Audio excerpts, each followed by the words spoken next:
აი ეს წონები ყველა მაღაზიის დახსედებს დიდი წარწერები. 100%-ით ნატურალური. დამატებული შაქრების გარეშე, ვიტამინების წყარო და მერე შენს გონია, რომ შენი ორგანიზმის ან შენ შვილს რეალურად ნამდვილ ჯანმრთელობის ელექსირს ასწევ, მაგრამ იცი ახლა ამ კარდონის შიგნით რომ რეალურად ხევადი შაქარი იმალება? დღეს მე როგორც პერსონალზე ნუტრიციოლოგიის მაგისტრი, აი ამ ჭიქაში ჩავასხამ ყველა ნატურალურ წვენს, დაგანახებ შედარებას, რეალურად ხილი რომ გეჭამა, რას მიიღები და ამასობაში მოგიყვები როგორ ტყუილდები მარტივი სიტყვა ნატურალური და ამასობაში კომპანიები როგორ იყენებენ ამ ლეგალურ ტყუილს შენ საწინააღმდეგოდ მეტ ფულსაც გახარჯიებენ და შენ ჯანმრთელობისკენ ერთ ნაბიჯსაც კი არ გადმოინებენ წინ. წარმოიდგინე სიტუაცია, გათენდა დილის ჯანსაღად დაწყება გინდა და დაისხამ ფორთოხლის წვენს. მით უმეტეს უსმოთ და გონია რომ ამით ვიტამინების კარგ წყაროს მიიღებ, მაგრამ ამ მასობაში შენს ორგანიზმში ნამდვილ ბიოქიმიურ ქაოსს აწყობს. ერთი ჭიქა სანდორას, ნექტარი, ფორთოხალი დამატებული შაქრით 250 მლ მოგცემს დაახლოებით 112 კალორიას, 28 გრამ ნახშირწყლებს, მათგან 28 გრამ შაქრებს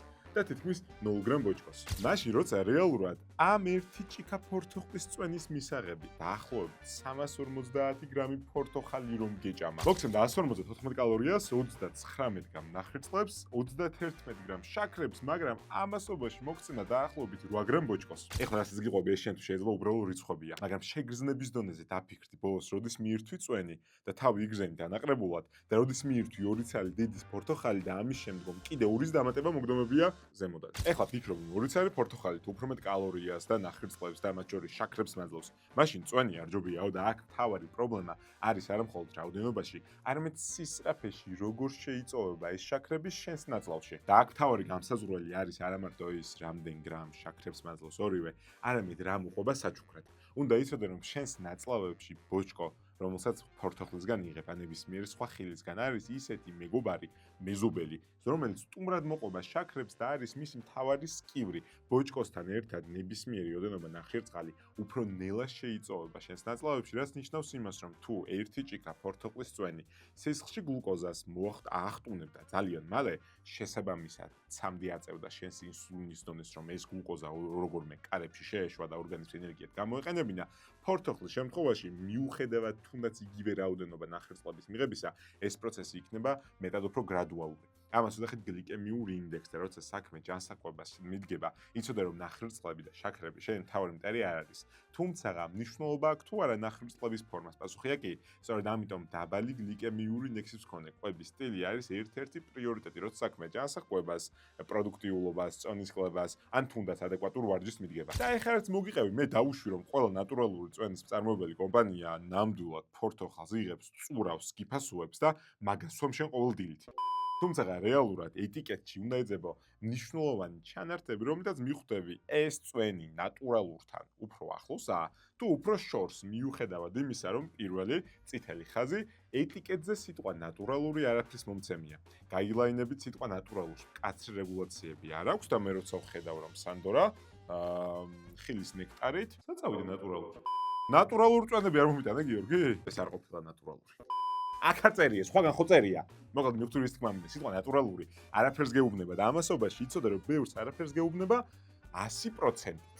100%-ით რაღაც ხილი, 100%-ით მეორე ხილი, იმიტომ რომ რეალურად ორივე მათგანი დამზადებულია, მაგალითად აქ დავინახავ ფორთოხლის ნექტარს. ან სხვა წვენებში დავინახავ აღდგენილ კონცენტრირებულ წვენს. რეალურად, იმიტომ რომ უმრავლესობა წვენი, რომელიც შემოდის და ტრანსპორტირება ჭირდება, სითხის ტრანსპორტირება 2 ლიტრის ბევრად უფრო ძვირი ჯდება, ვიდრე კონცენტრირებული მასის, იცოდე რომ აი ამ წვენების დამზადების პროცესში ხილისგან მიიღება კონცენტრირებული მასა. ზოგჯერ მისი პასტერიზაციით, ამის შემდგომ აურთქლებით, საიდანაც წარმოიდგინე ამ საცოდავ ხილს ჯერ დაწურავენ, მერე სრულიად ააურთქლებენ მასში წყლის რაოდენობას, მოხდება კონდენსაცია და ისეთი მასა მიიღება წარმოიდგინე ჟელესებრი, რომელიც მარტივად ტრანსპორტირდება და შემდგომ ჩამომსხმელ ქვეყანაში რომ მივა, ეს ჩემი ნექტარი უკვე აღდგება არსებული წყლით. შესაბამისად იცოდე რომ მიუხედავად იმისა, რომ შეიძლება ნამდვილად ამ ყველაფერში მხოლოდ ხილი დაგხვდეს და მისგან მიღებული წვენი, მაინც პროცესირების ნაწილია ეს ოხერი და როცა გექნება საშუალება, იყიდე ფორთოხალი და მერე დაწურე ფასთან ნახავ რომ ბევრად უფრო იაფით დაგიჯდება. მეორე ყველაზე მნიშვნელოვანი ნაწილი, რასაც უნდა იძებდე, არის ინგრედიენტების სია და ინგრედიენტების სიაში შემადგენელი ინგრედიენტების რაოდენობა. და თუ ჩახედავდა ეტიკეტზე, ნიკოპსიიდან და რუმბანდამდეა გადაჭიმული ინგრედიენტების სია და ფორთოლხის წვენი ვარ, გეუბნება, უნდა იცოდე, რომ ამას ფორთოლხალთან იმას ნაკლები საერთო აქვს, ვიდრე შენ ჩანსაყვებასთან ზოგჯერ. მესამე ყველაზე მნიშვნელოვანი წერტილი ვეძებო ამ უხერში არის თუ არა გაკეთებული დამატებული შაქრები და აი ახლა მივედექით იმ წერტილს, სადაც ეტიკეტი და საქართველოს კანონმდებლობით მოთხოვნილი ინფორმაცია ნერვებს მიშლიან. ვიწყებ ეტიკეტის კითხვით. ეს არის ყველაზე ბიუჯეტური ვერსია, ხო, ფორთოლხის წვენებს შორის. არც ისე? კარგი. მაინტერესებს ეტიკეტი და ქართულის მიღმა ყველა ენაზე ვნახულობ. უიახ წერი. ინგრედიენტები რატო არ წერი? კიდე დაატრიალა უნდა. აი ესე რო გიწევთ პროდუქტების ტრიალი ეტიკეტის ნახვის პროცესში. მაგიტო ვართ კარგად. აბიტი ღირებულობა. კაი, დავიკეთეთ.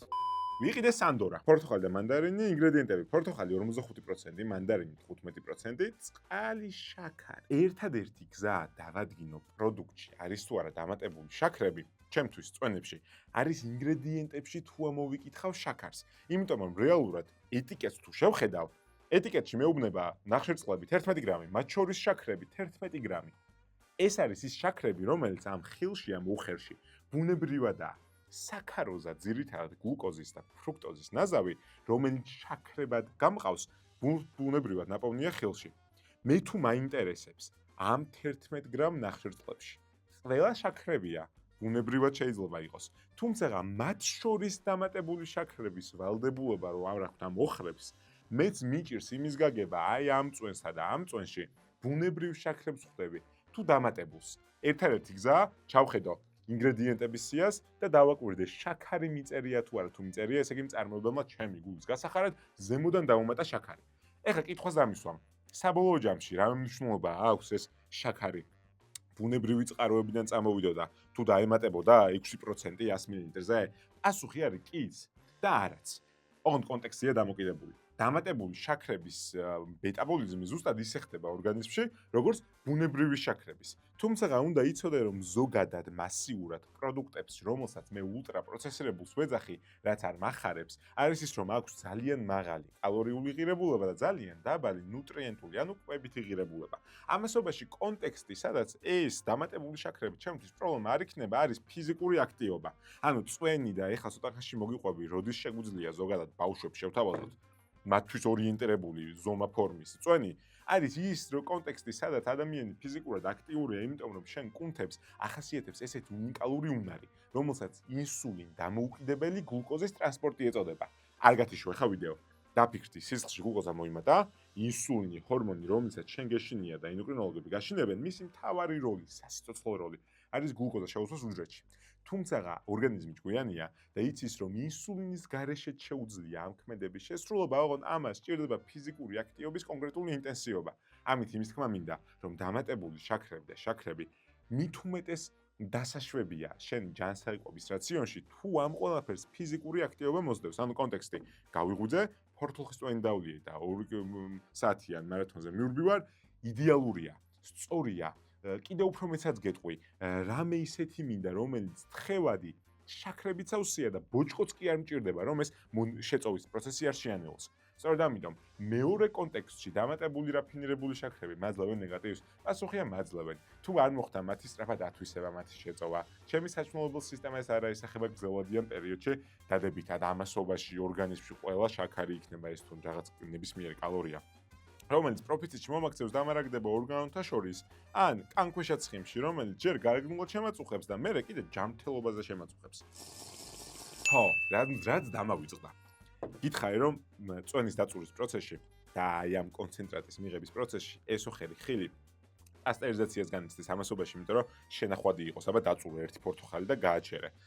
ნახევრად სიუგარემოში 3 დღეზე მეთხანს დალიე მერე და ნახევრადს მოგივა. პასტერიზების პროცესში ეს ოხერი კარგავს ყველა ვიტამინს. ამასობაში კარგავს თავისთვის დამახასიათებელ არომატულ გემოს.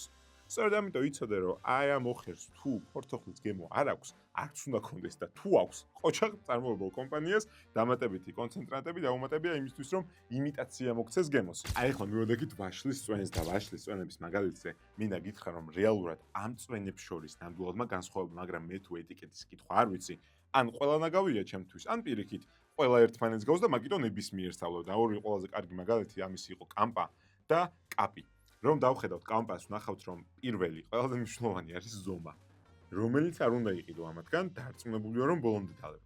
მაშინ როცა კამპა არის 250 მილილიტრი, ანუ ერთი ადამიანის პორცია და კაპი არის ორი ადამიანის პორცია, რასაც ეტიკეტზეც ნახავ, წერია 500 მილილიტრი უძვის ორ პორციას, მაგრამ შენ გაინტერესებს უდმეს აზრი ხო ჩაცლი ამ ნახევარ ლიტრიან კაპის ბოლომდე.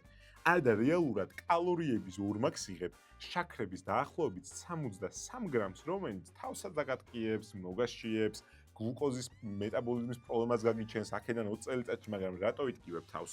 პირველი რაც უნდა გააკეთო არის პორცია მართო, იმიტომ რომ ადამიანს თუ არ მაქვს ხელმისაწვდომობა, შესაბამისად არც მინდება მისი მიღება და თუ ყიდულობ და მიდიხარ, ბარემ პორცია თავიდანვე აკონტროლე, იმიტომ რომ იცი რომ შენ ამის გამზიარებელი არ ხარ. მეორე ნაწილი კარგი კომპანიებით ზედვე გიწერენ, რომ ეს არის დამატებული შაქრების გარეშე. კონსერვანტების გარეშე ეს ბევრს არაფერს მეუნება, ვიტამინი A-ს წყარო, ეხლა ეკითხავ ვაშს ვიტამინ A-ს რა უნდაო. ამასობაში რომ გადმოატრიალებ და ხვდები, რომ ეს არის აღდგენილი კონცენტრებული წვენისგან, რაც მოგიყევი სწორედ ის პროცესი მიდის, არის პასტერიზებული. ინგრედიენტებში მეტი არაფერი მიწერია. აი მაშინ როცა დავხედავ კაპის და მეუბნება, რომ ეს დამზადებულია კონცენტრირებული წვენისგან და ხილის შემცველობა არის არანაკლებ 50%-ის. რეალურად ეს იტოვებს ძალიან დიდ შუალედს ამ წვენში რეალურად ვაშლი რამდენია. სწორედ ამიტომ ამ ორ პროდუქტ შორის გამარჯვებული ცალსახად იქნება კამპა ერთი პორციის გამო და მეორე იმის გამო, რომ აქ 100%-ით ვაშლის წვენისგან მიღებული სითხემის ხია, აქ მინიმუმ 50% მაინც. და კიდევ ერთი შაქარი. დამატებული შაქარი, დამატებული შაქრების გარეშე. როცა შემიძლია არჩევანი გავაკეთო, ვეცდები გავაკეთო არჩევანი დამატებული შაქრების გარეშე, პატარა პორციაზე. აი ახლა მივოდექით ნაწილს, რომელზეც ყველაზე მეტად ვბრაზდები. მიუხედავად იმისა, რომ ამ წვენებში პორცია იმაზე ნაკლებია, ვიდრე წეღან გითხარი, უიმე, აქაც 250 მილilitrია. და აქაც 250 მილilitrია? აქ კარდონიანად უნდა ვჭამოდავლიო? დედა. ეხა ამას ხო არ იყიდი. ვინც მიყურებ, არ იყიდი. მაგრამ რა სიზამ შვილს უყიდი, ან შვილი მოგთხოვს, იმიტომ რომ გარეგნულადაც ეგრეა, მით უმეტეს უკან ფერადი საჭროპი აქვს. ესეთი პროდუქტები, რომელიც ბავშვის თვალს კარგად ჭრის, უნდა იცოდე, რომ ამასობაში შენ გონებაში ეს ნატურალური წვენია და შენი შვილის ჯანმრთელობას წაადგება, არის წერტილი, სადაც აუცილებლად უნდა გეჩხუბო. იმიტომ რომ ყველაფერი წეღანაც მოგიყევი და მაღაზე უფრო სიღრმეები უნდა გესმოდეს, სანამ შენი შვილის ჯანსაყობაზე დაიწყებ ფიქრს.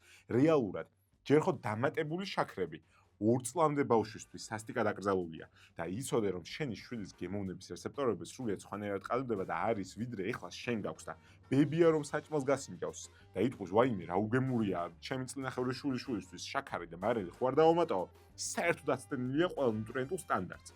ამასობაში იცოდე რომ ერთი დამატებული შაქრები 2 წლამდე ბავშვის კვებაში არის აკრძალული და მეორე მიუხედავად იმისა, რომ ეს ნატურალური წვენი შეიძლება არ შეიცავდეს დამატებულ შაქრებს და კიდევ ერთხელ, კარგად თუ არ წაიკითხე ეტიკეტი, უსულობно წამაკითხო მაინდა-მაინც, ნაიო? დამატებული შაქრები რომც არ იყოს ამ მოხერში, იცოდე რომ აი ეს ფორმა შაქრების თავისუფალი სახე, რომელსაც აქ ხვდებით, არის ნაკლებად რეკომენდებული. ანუ რეალურად თავიდანვე შენი შვილის ჯანმრთელობისთვის პრიორიტეტი იქნება ასწავლო ან ხილის ჭამა და მისგან ყველა საჭირო შაქრების და ვიტამინების მიღება. ან თუ მაინც და მაინც ეს დაწურე შეოხერო და ნუ იყიდე რაღაცას, რა არის, მოვა, დიაბეტი. არ იყიდო მევა, დიაბეტი მოვა. მოკლედ აქ რაც დებს ყველაფერს ჯობია ხილი. მაგრამ შენ სხვა ადამიანი ხარ. ჯანსაღი იცოდე რომ ნუტრიციოლოგიური სტანდარტები არ გთხოვენ სრულყოფილებას. გთხოვენ ცოტა ტვინის დატანებას შენ კვებით არჩევანზე, მაგრამ ჩვენ მეცნიერებამ ვიცით რომ შენ ადამიანი ხარ და ზაფხულის ცივ დღეს, ცხელ დღეს რომელიღაც ცივი სასმელი შეიძლება გაგისწორდეს. სწორედ მაგითო ეხლა აქ რაც მინდევს ამათგან ალბათ კამპას ავირჩევდი. არა იმიტომ რომ სრულყოფილია, არამედ იმიტომ რომ ამ დაუსულზე ერთი ინგრედიენტი მაინც აქვს. თან დამატებული შაქრების გარეშე, თან მინისაცავიც მომწონს და რა კამპაზე უკეთესი წვენები არ არსებობს, ალბათ იარსებებს მაღაზიაში რაც შეხვდა, ეგ იყო და კამპას კიდე წყალზოგჯობია ზემოდან გიორგი შავმიდანი წყალი. ეხლა რასაც გიყვები არის თელიანი კონტექსტი და თუ ხედავ ცდილობ რომ თითიდან გამოწოვილი მიზეზებით გითხრა რომელი ჯობია, რომელი ნაკლებად ჯობია და საბოლოო ჯამში ყველაფერი კონტექსტია დამოკიდებული. ამიტომ მოგიმზადე მინი კურსი და ამ QR კოდს რომ დაასკანერებ შემოგვყავს მინი კურსზე, სადაც აი ამ მოყოლილ წვენებს შორის და შაქრების მეტაბოლურ პროცესებზე დაგხვდება პროცესი მინი კურსი, რომელიც თვალს აგიხელს რომელი შაქრების უნდა გეშინოდეს, რომლის არ უნდა გეშინოდეს, საერთოდ როგორ მუშაობს შენი ორგანიზმის ენერგეტიკული სისტემები. ამისთვის დაასკანერე QR-ი, ან ლინკი ნახე აღწერაში, შემოდი, შეავსე და ჩვენ დაიკავშირდებით, შემოგვიყვანთ მინი კურსები, სადაც შენი ჯანმრთელობისთვის ბევრი საჭირო ინფორმაცია დაგხვდება. დროებით.